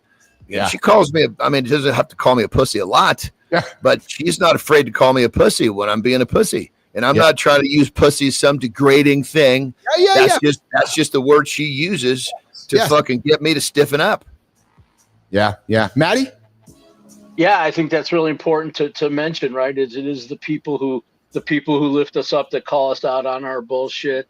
My wife is really good at it, at calling me out on my bullshit. And sometimes I resist it. And I'm realizing that as we sit here, as we go through stuff, this has been a helpful conversation for me, just to think, is this person trying to knock me down, or are they just trying to help me see through my own blind spots in myself? So I appreciate what you learned from AJ, John, what you got from Terry. And I'm thinking, honestly, it's making me think about some of the stuff that Heather and I have been through, and her calling me out on some of my bullshit and me resisting it.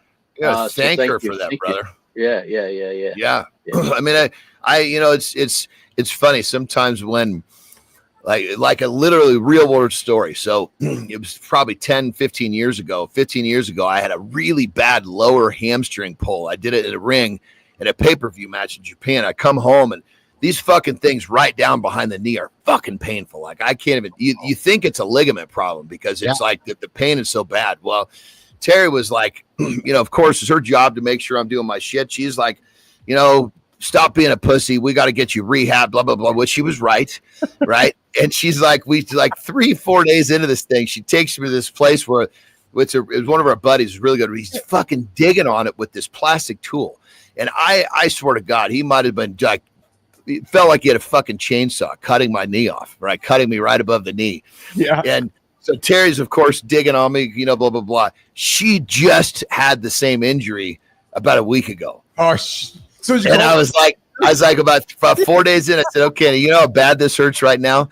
Just imagine Jackson, that's his name, digging on that with a tool right now.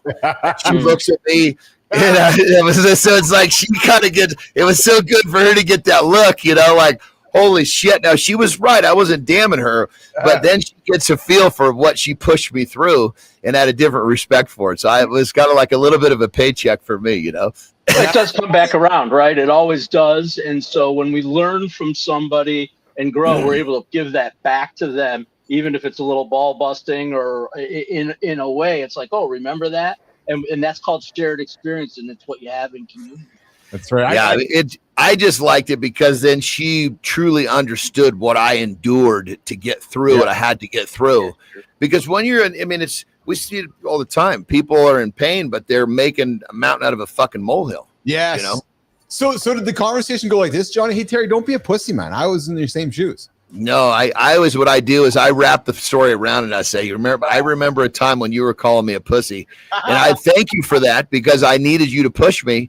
I said, but now think about how your leg feels about laying down at a table and having Jackson dig into that with a couple of plastic tools to loosen it up. And she just looked at me like, it's just kind of like a thing. It's kind of, for me, it's a little fun. For her, I think there's probably I don't know if she thinks it's a dig or not, but I thank her to start the situation. So it's not like I'm just coming at her. Hey, dude, you said something, and I pride myself on listening and finding things to talk about because I think that's what the audience wants. Nope. He just froze. He'll come back. He'll start. So do your dance. Do your dance. You got to start rocking, brother. There we go. He's back. He's back. You got to start that whole thing over. So you said something a few minutes ago that I picked up on and I want to ask you about. And I think, one of the reasons I think a good interviewer listens for things and then leans into them. You said you were doing a pay-per-view match in Japan. I'm really curious about pay-per-view stuff. So Johnny, the business side of it. So when you do a pay-per-view, and I don't know how it works today, but let's talk about back then.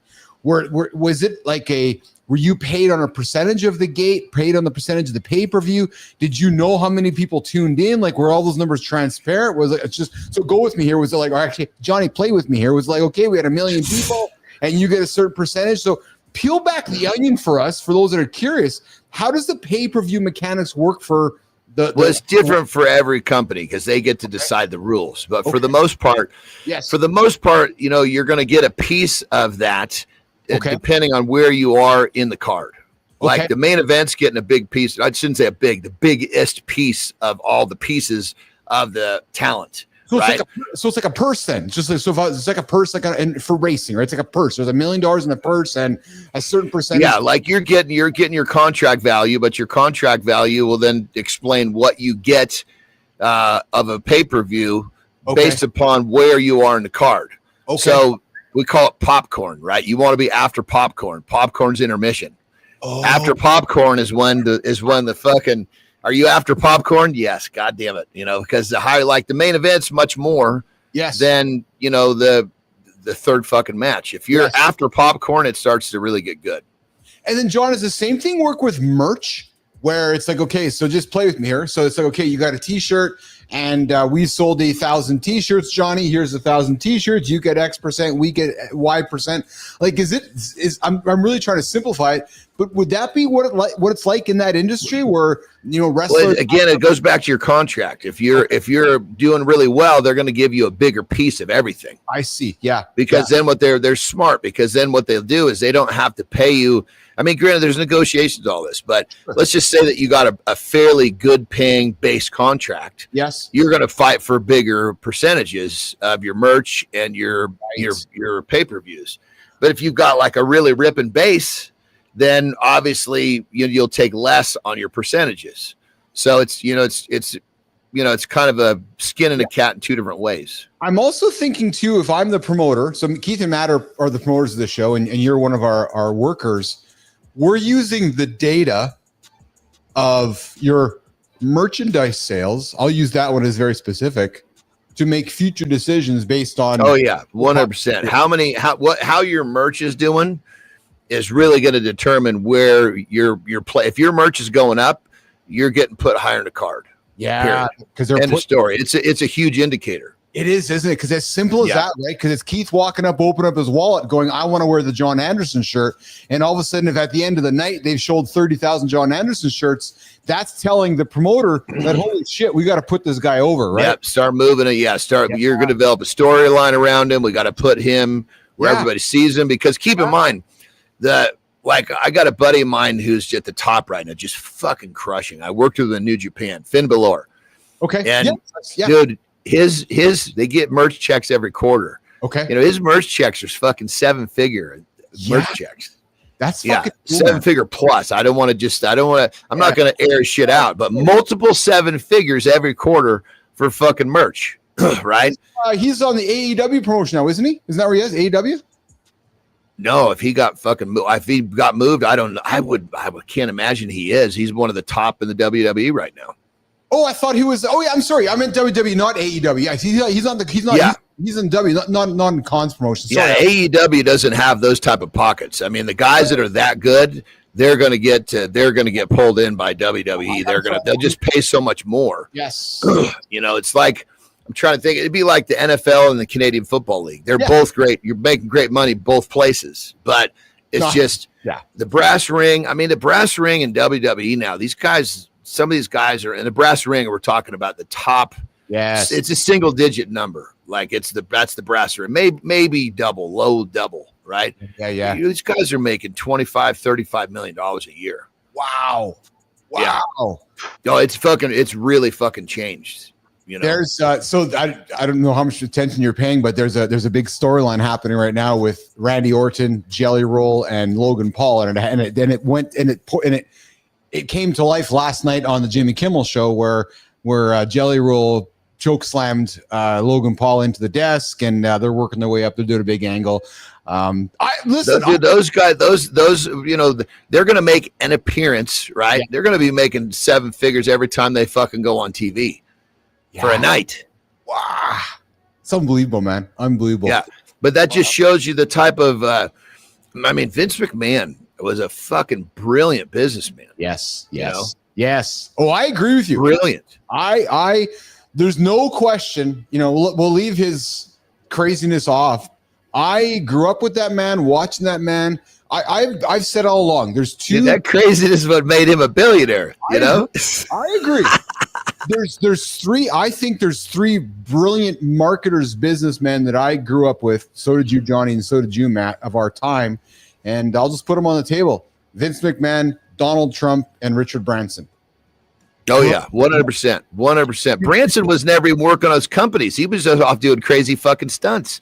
I watch that guy talk all the time. He spends. This is fucking like amazing. He has I can't remember how many people, but just a series of people he talks to every fucking morning. Yeah. He has these short fucking meetings with each one of them. Yeah. And then he goes and plays fucking pickleball, lives his fucking life. Yeah. Speaking of craziness, unfortunate news I woke up to this morning. So, let's just get into the highest balloon ever and jump out of it and land safely and live. And then 8 years later, let's go and do some paragliding and die. Unfortunately, Felix Baumgartner died last night. The guy who parachuted out of the balloon. If you guys remember, about 8 years ago, he went to outer space and ballooned and landed in New Mexico. Yeah. He free fell from space there. Remember that? Yeah, I do. Yeah, the guy, he passed away. He passed away last night in a tragic paragliding accident. In something that he probably did a million times in his life. Yes. A million times, right? Right? It's always a thing that you do most frequently that's going to... if I die in a fucking squat rack, I ain't bitching. Well, I was just going to say, I guess that's the positive side of it. I guess if I die doing this show, I'm not bitching either. Right. So there's something to be said for that. Right, Maddie? So anyways, guys, I know we got to rock and roll here. I want to wrap this up. I don't want to make light of that really tragic incident. But guys, I pride myself not only giving you guys fun things to talk about and fun things to consider as you get through your day, but also helpful nuggets to help you get through your day. Jimmy, let's run this clip. There's guys right now that want to elevate their mental game. We like to talk physical, mental, emotional performance. You want peak cognitive performance, guys? I got something for you to do today. Jimmy, run the clip. What if the secret to peak mental performance isn't found in any supplement bottle or productivity hack, but has been hiding in plain sight your entire life? Every day, you push through mental fog, fight distraction, and wonder why your focus feels scattered despite your best efforts. You've tried everything: caffeine, apps, routines, yet something fundamental is still missing. Scientists have identified the exact conditions that unlock our cognitive potential. The solution requires no technology, costs nothing, and can be implemented immediately to transform how your mind operates throughout the day. It's time to reclaim what's been yours all along. Today, we're exploring how to become the partner who creates deeper intimacy through emotional intelligence. I am not going to complicate this. I'm going to leave this last segment real simple. Boys, enhancing your cognitive abilities does not have to be complicated. As John Anderson likes to say, the man with one name means two names. Not complicated at all. Get outside, guys. Nature's free. Nature's abundant. It's incredibly effective. Getting outside, reconnecting, helps mental, cognitive performance. Point blank, period. Simple as that. Get up, get outside, guys. I found this. I'm like, you know what? What a wonderful way to... I know we, talk cliches, talk very similar things often. This awareness, get up and get after, get outside today. Guys, go to the gym outside. That's what I'm going to say. Johnny, get outside, right? Just pick one task. Yes. Do it outside. A lot of times I'll go, if I got some social media to work on, I'll just go out and, sit at the outdoor kitchen in the sun at the bar and work right there for an hour or whatever it is. But just fresh air, sunlight. We weren't made to be, in caves, so to speak, all fucking day.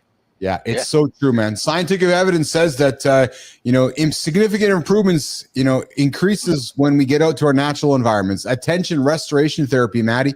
Natural environments help replenish cognitive resources without demanding much effort from the brain.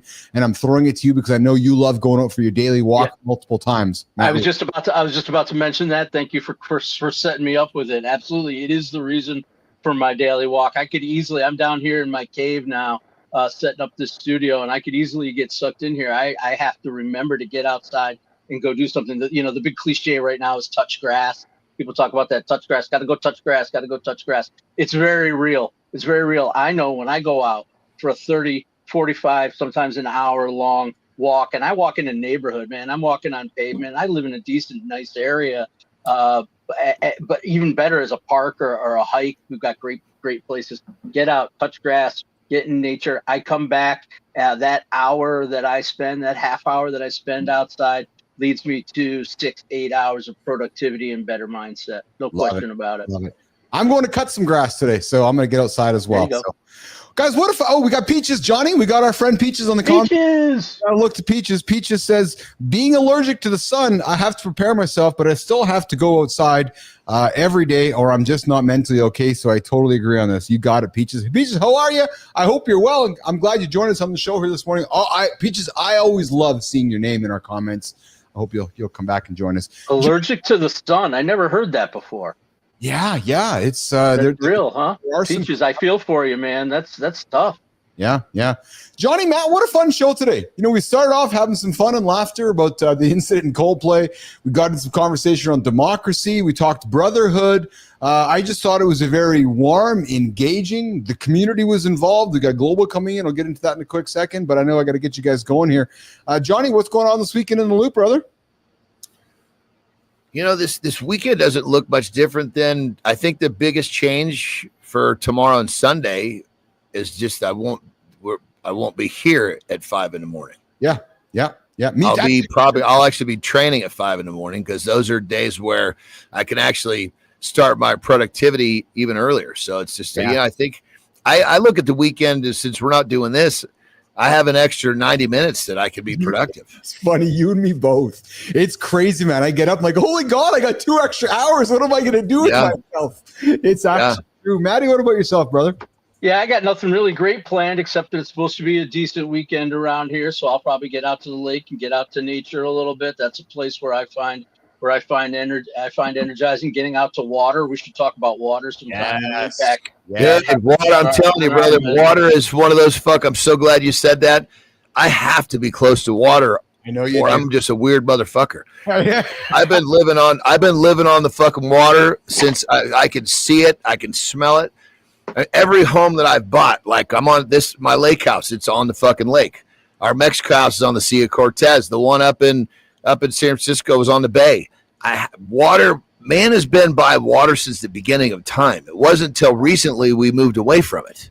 I love that, man. Yeah, I mean, it's because we are water, right? We're made of water, and the moon cycles. We can get into all that crazy shit too. But I'm gonna go spend some time on the water. I'm gonna float on a boat. I'm gonna jump in the water. Yeah, definitely at some point this weekend. That's awesome. Yeah. Global comes in and says, they say you die twice. One time when you stop breathing, and a second time a bit later on when somebody says your name for that last time. Oh, that's nice, Global. Thank you for sharing that. And then Peaches comes back and says, I'm great. It's Friday. And then Peaches, Matt, responding to yours, says, it's rough, but mine is mild compared to others. But yep, definitely real. And please make sure y'all check your skin and treat your body skin with kindness. Yes, you're absolutely right, man. Put that lotion on your skin if you're going to get outside. I love my mornings hanging out with you, Anderson. When weekends come, some weekends I'm like, fuck, well, I enjoy my time to get shit done. I kind of miss us hanging out. I fucking love it. Makes Mondays that much better, brother. I love it, man. If I'm kind of in a whatever, I'm like, I just can't wait to turn the fucking microphone on and see this fucking ass with his cigar in his mouth, because that just makes me I love it. I love it. All right, boys. Well, Jimmy, I guess we're going to walk the young man out of the lab so I can do the community corner and wrap up Friday's segment. We got a big week of shows next week, guys. We got guests all week. Working really hard on improving and increasing some of the production got going on here. But next week, a big week. We're going to wrap up the month of July quite strong. So looking forward to next week. Guys, thanks for having some fun with me today. A lot of fun. Maddie, John? Always. Have a good look, my brothers. You too, pal. Take care, Johnny. Take care, Maddie. See you real soon, buddy. All right, cool. Pal, for sure. All right, Jimmy, let's walk the boys off. Guys, Matt Roof, 7:30 Eastern time. Kindness Rising. Peaches, if you haven't tuned into Matt's show yet, I cannot encourage you enough to tune into Matt's show. 7:30 Eastern time. He goes right here live on the Mornings in the Lab channel, as well as the Kindness Rising channel. So, guys, you can find Matt on 2 spots, Kindness Rising and the Mornings in the Lab channel, 7:30 Eastern time. A daily dose of kindness. And I'm telling you guys, it is well worth digging into, well worth leaning into, and well worth adding to your daily routines. It's going to give you something to think about. It's going to give you something to ponder. And he might even give you something to get yourself into a kind spot where you might be struggling. So could not encourage you enough. Check out Kindness Rising, 7:30 Eastern time, right here in the lab with the guy himself, Matt Roof. You never know what you're going to learn from Roofy. Yeah, I met Matt a couple months ago. And as I told you guys on the air here, fell in love with the guy's character. And every single day, He shows me why I love the guy's character, just like John Anderson. What a great show here today, guys. Jimmy, let's put the number up, 431-300-3005. It's how you can call Matt Roof directly. I don't know if he can hear me. Yeah, you can get a hold of Matt. I would call Matt right at 3 a.m. Yeah, I think he just might. Yeah, 431-300-3005. That just will get you directly to Matt Roof at 3 o'clock in the morning. Bernard, why don't you call Maddie in the middle of the night? See what happens. That's awesome. Bernard, I appreciate you, brother. I appreciate you so much. Okay, so Jimmy, what the hell am I doing now? I know what I'm doing now. We're gonna go to Community Corner. Yeah, baby. So I'm just gonna get my buttons reset here while I move my camera angles around, move my mouse around, and let's just see here, Jim. All right, so just looking for some things, and I'm gonna press this button, and then I'm gonna press this one, and I like to do this out loud so you guys know actually what's happening along the way. Okay, did not get to the reload or reset, did not get to that one, but that's okay. But I do have, we did not get to that one either. Oh, and we didn't get to that one either today. Oh, geez. What a bunch of conversations that Uncle Keith just missed here on the show, but that's okay. We had a lot of great things that we got after it. Okay, so I'm going to press this button here, and where is it? There it is. Yes, there it is. There's the sultry sounds of Community Corner. It's time for Community Corner, where we connect LinkedIn and Substack on The Big Show, Morning to the Live with Keith and friends. So if this is The Big Show, is Matt's Kindness Rising the Little Show, the build-up? Matt's show is as big as this one. True story. Yeah, it's 120 minutes packed into 30 finely tuned minutes with Matt Roof. True story there. Oh yeah. I'm telling you right now. You guys ever notice how matter how hard you work or how together you look, there's always some invisible tug. There's some old habit or belief that's just slowing you down. Well, today's stories, they don't just scratch the surface. No, that's not what we do here. Ask Melissa. Hey, Melissa, are we scratching lately? They dig right into the stuff most men never talk about. I'm looking now over here to see if my comments pop up. Melissa had some scratching issues a few months ago. Just scratching. Just saying, Melissa. I tease through love. Love you, Melissa. Hey, Jimmy, is she scratching? I'm waiting to see my comments light up here. Today's stories, they don't just dig the surface. No, today's stories dig right into the stuff most men never talk about, like scratching. Oh my God, I'm itchy. Just itchy right now. All right, let's get into it, guys. Let's get into the segment.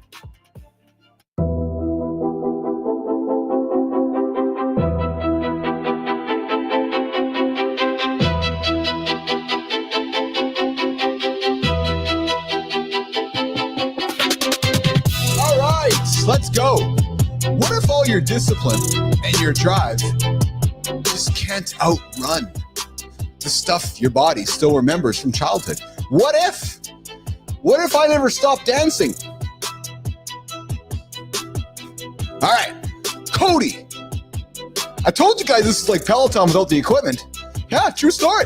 Cody Tamor pulls the curtain. Oh, I'm scratching. Cody Tamor pulls the curtain back on how old wounds shape everything. Yeah, just fucking scratching.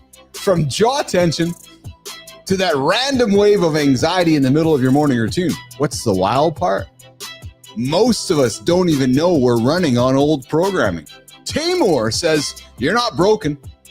You're just wired to survive. And maybe it's time to pay attention, not push harder. So what would happen if you started listening to what your body's been trying to tell you all these years?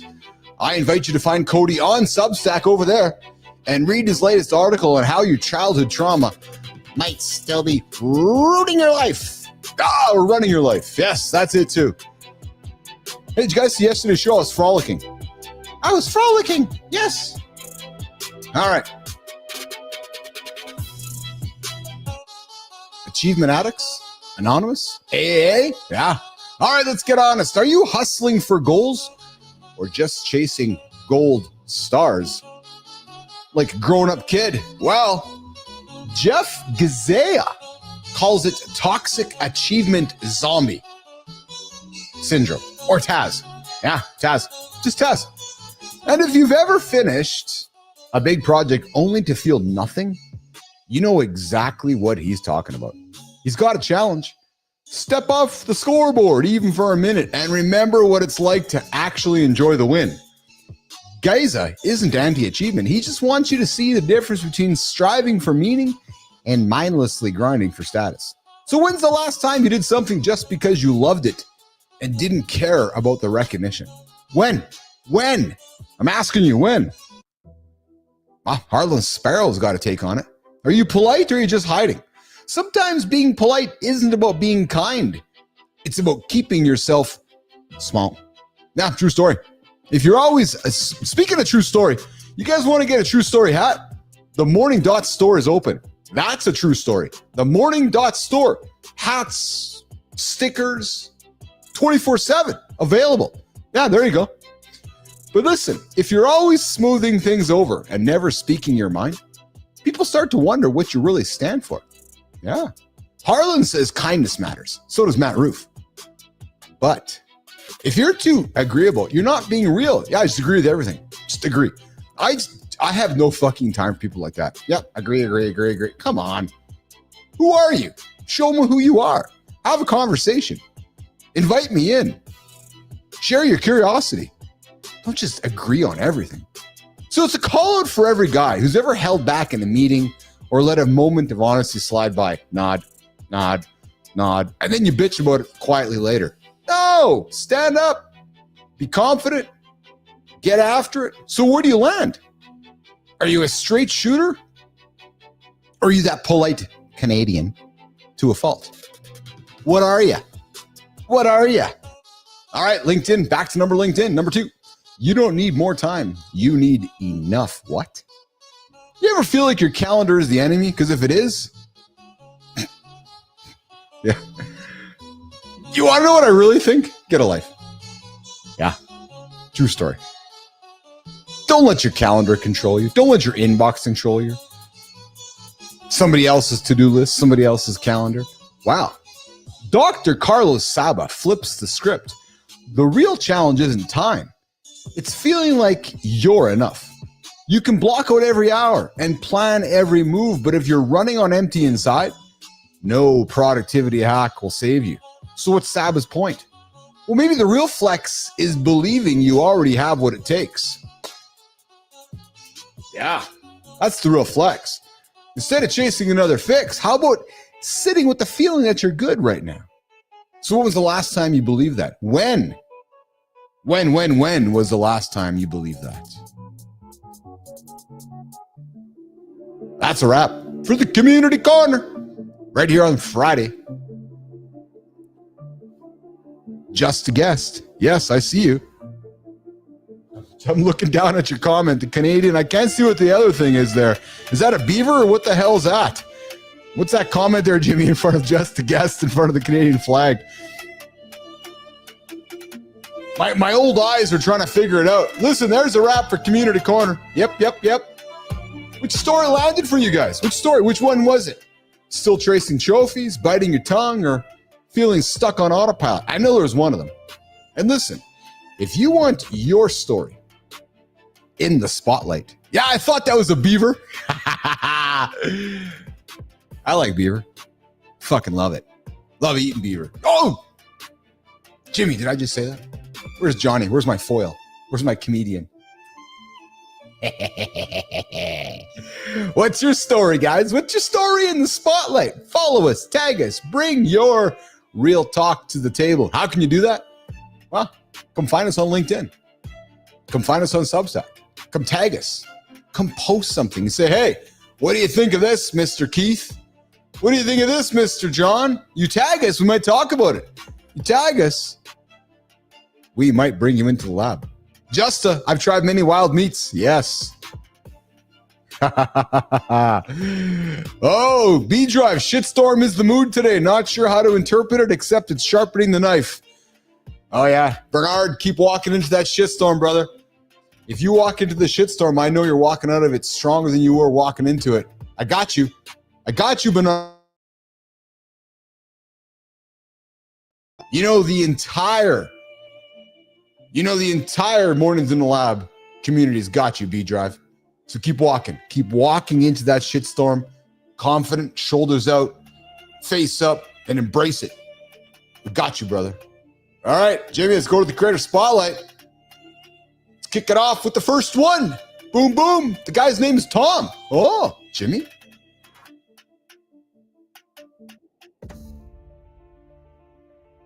What if the biggest breakthrough in your business isn't waiting for a lightning bolt of inspiration, but hiding in the questions you're not asking?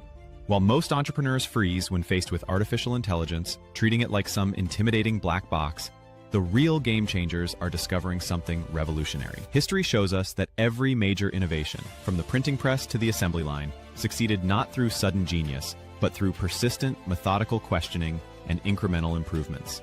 The entrepreneurs building serious wealth today aren't the ones with computer science degrees or massive budgets. They're the ones who've learned to ask better questions, to approach each challenge with curiosity instead of fear. Start questioning differently today.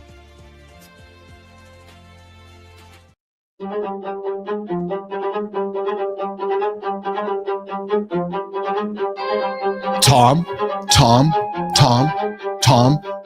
Cofield didn't let his inexperience stop him. No, baby. He didn't let fear win. He didn't let the voices of doubt from friends and family derail his vision.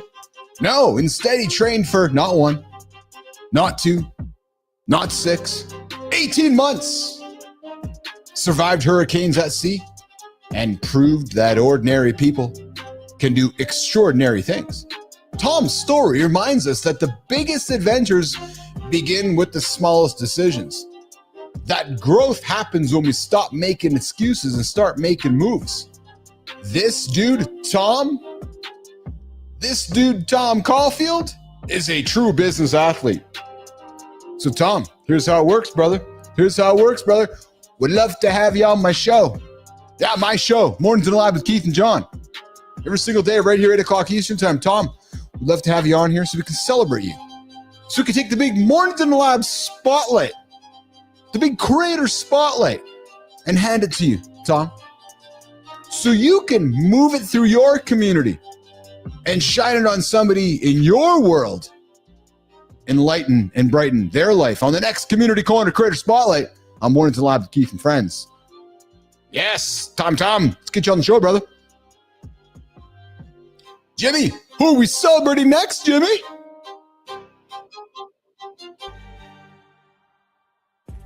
What if the biggest barrier between you and your most audacious goal isn't skill, money, or time, but something far more subtle? Every day, ambitious men settle for incremental progress while their boldest dreams remain locked away. History reveals that breakthrough achievements rarely emerge from sudden inspiration, but from ordinary individuals who systematically dismantled their mental barriers through deliberate, uncomfortable action. The path forward isn't about waiting for confidence or perfect conditions, but about building mental resilience through progressively challenging yourself beyond your comfort zone. Stop asking what if and start asking why not.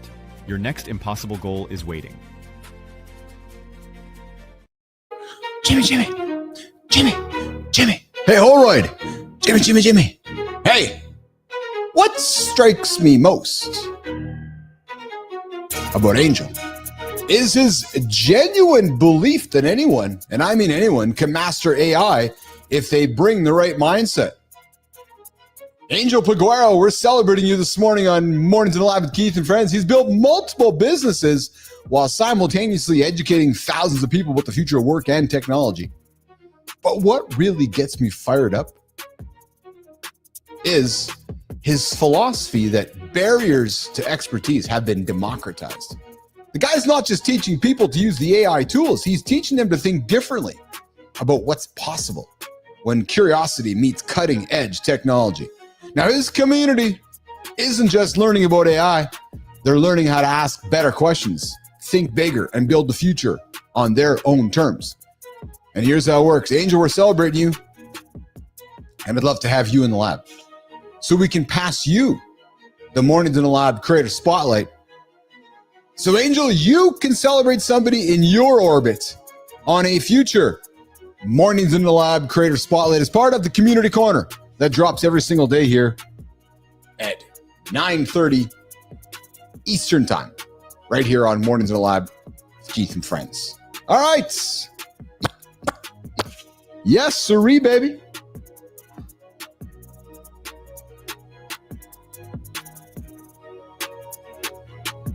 Yeah, I think we're almost done. I'm going to call us out. This is pretty funny. Yeah. Hey there, Amanda, the person who's emailing me right now, telling me how to improve my channel. If it was 1994, I'd listen to you.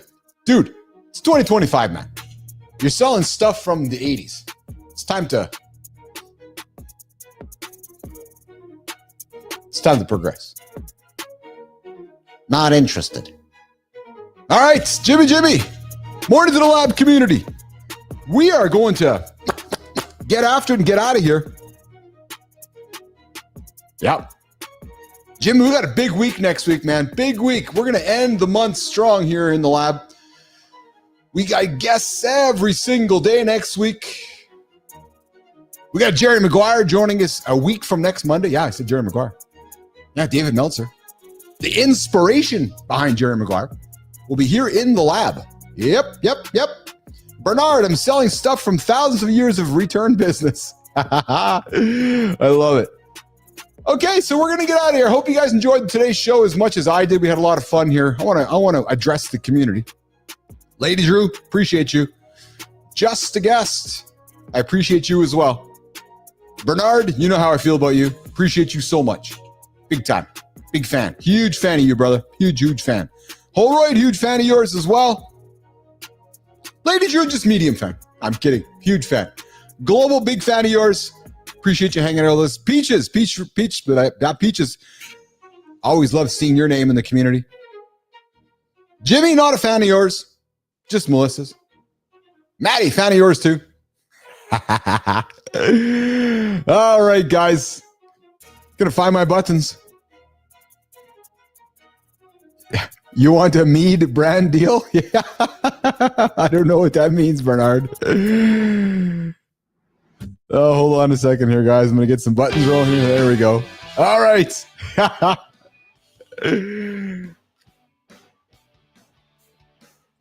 Yes, we love Jimmy too, Bernard. I just love teasing him. Jimmy's my rock, man. Jimmy's here to hold me when I fall. Jimmy's here to pick me up when I'm sailing. Jimmy's here to keep us honest when we're trying. Yeah. Oh, mead is honey wine. Oh, I like that. I don't drink wine. I certainly love honey, though. I fucking love honey, actually. Maybe too much, B-Drive. Like, honest to God. Peanut butter and honey? Oh. Yeah. All right, guys. Well, listen, we're going to get out of here. Remember, Jimmy's put the phone number up. You guys want to keep the conversation going with me? 431. Jimmy's back must hurt. 431-300-3005 is the way you can get a hold of me. So I invite you guys. Do you want to stay in touch over the weekend? There's the number, 431-300-3005. I will answer your text. Promise me. Oh, Bernard, I'd love to try your honey, man. Would love to. Seriously. Yeah, let's talk about it. Send me a text. I'd love to try the honey. I don't know how I get it from you, but I'd love to try the honey. I love it. 431-300-3005. The best way to get a hold of us when the show's not on. Send me a text, leave a voicemail, or just give me a call. So on behalf of the entire crew here today on Free For All Fridays, myself, John Anderson, Matthew Roof, we're going to get out of here. We'll see you guys back here in the lab on Monday. If you're looking for stuff to watch over the weekend, we got tons of videos on the channel. I encourage you to go check out some of the stuff we've dropped for the last little while here. If you're looking for something new, I'd encourage you to check out Matthew Roof's Kindness Rising, 7:30 Eastern time. He's also got content on the channel and content on the Kindness Rising channel. So you're looking for positive, inspiring reasons to get up and get after it, Matt has got you covered. All right. Tip of the day, if you're going to go cheat on your wife, don't go to the Coldplay concert and stand up there like you own it. See you guys on Monday.